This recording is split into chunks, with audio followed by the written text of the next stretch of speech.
प्रेम से बोलिए स्वामी जी महाराज की जय, खलवा धाम की जय। सबसे बड़ी बात है कि आप जहाँ भी जाते हैं किसी गुरु के पास जाइए, आप वहाँ जाते हैं तो वहाँ पहले स्थिर होकर के जाइए, वहाँ बैठिए, गुरु के चरणों में अपनी ध्यान को लगाइए।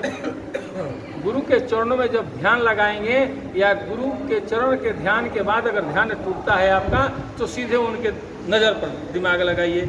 जब उनकी आँखों में आँखें डालेंगे तो कहते हैं ना कि जो फेस टू फेस आँख देख करके बात करती है तो झूठ बोलने वाला पहले आँख चुराने लगता है। तो जब मेरी आँखें गुरु की आँखों में टकराएगी तो गुरु समझेंगे ना मेरी पीड़ा। तो जब मेरी पीड़ा समझेंगे तो अपने शक्ति से मेरे अंदर वह शक्ति ऊर्जा देंगे। जिस तरह से गीता में कृष्ण भगवान ने बोला है कि देखो अर्जुन, तुम इन लोगों से मेरा नाम ले करके अगर चाहो कि हरे कृष्ण बोल करके युद्ध कर लें तो इसमें ऐसे ऐसे योद्धा हैं कि जो मुझे भी अपना दास बनाने में सक्षम है। अगर तुम ओम नमो भगवते वासुदेवाय का नाम युद्ध करके चाहो कि विजय पालें, असंभव है। सबसे बड़ा मंत्र है महामंत्र ओम नमः शिवाय। अगर तुम ओम नमः शिवाय का भी अगर जाप करके चाहो कि इसमें युद्ध में विजय पा जाएं, असंभव है।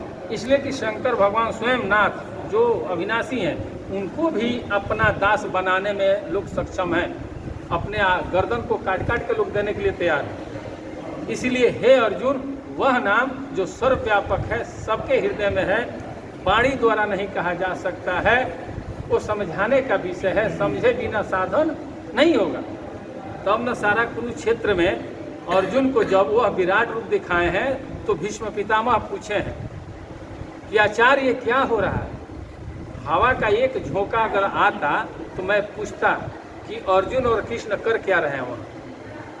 संजय को दिखाई दे रहा था, लेकिन संजय भी बोले कि गुरुदेव धृतराष्ट्र को कि राजे वो समय को रोक दिए हैं।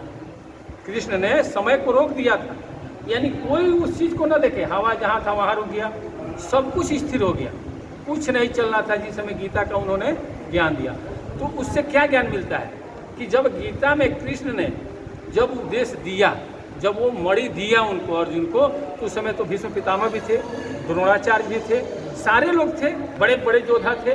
किसी ने नहीं देखा। क्यों नहीं देखा भाई? अब तो यहाँ होगा ना, प्रश्न उठेगा ना, वो तो बड़े बड़े ऋषि थे, उनको भी देखना चाहिए, लेकिन किसी ने नहीं देखा। अरे यहाँ तक कि युधिष्ठिर जो सत्यवादी थे, जो कभी झूठ नहीं बोलते थे, युधिष्ठिर भी नहीं देख पाए कि कृष्ण ने अर्जुन को क्या दिया। तो जब कृष्ण ने युधिष्ठिर ने नहीं देखा, जब किसी ने ये नहीं देखा कि अर्जुन को कृष्ण ने क्या दिया, तो आप और हम एक साधारण व्यक्ति होकर के समझ जाएंगे कि मालिक ने हमको क्या दिया। समझेंगे? जब हम अर्जुन बनेंगे और अपने गुरु को कृष्ण बनाएंगे तब न वह वस्तु देंगे हमको। तो मेरे कहने का तात्पर्य है कि गुरु के प्रति अगर आपका समर्पण का भाव है, देखिए भाव कई प्रकार के होता है। वो युग था जब मानसिक पूजा होता था, मन से पूजा होता था। ये कलयुग है, यहाँ मन से पूजा नहीं चाहिए, यहाँ कर्म से पूजा चाहिए। ये कर्म प्रधान है। यहाँ जो ये देश है ये कर्म प्रधान है। कर्म पर विश्वास किया जाता है। मन से आप क्या सोच रहे हैं इससे कोई मतलब नहीं है। आपका कर्म क्या है? कर्म अगर आपका अच्छा है तो प्राकृतिक आपके साथ है, परमात्मा आपके साथ है। और मन अच्छा है और कर्म खराब है तो कर्म हुए तो मन को जागृत करता है। जैसा आप करेंगे वैसा ही तो मन में उत्पन्न होगा। अरे फल वही होगा जैसा पेड़ बोएंगे आप। बीज का जो भी बीज आप डालेंगे वही तो पेड़ होगा। इसीलिए तो दुबे जी कहते हैं कि प्रेम से बोलिए स्वामी जी महाराज की जय।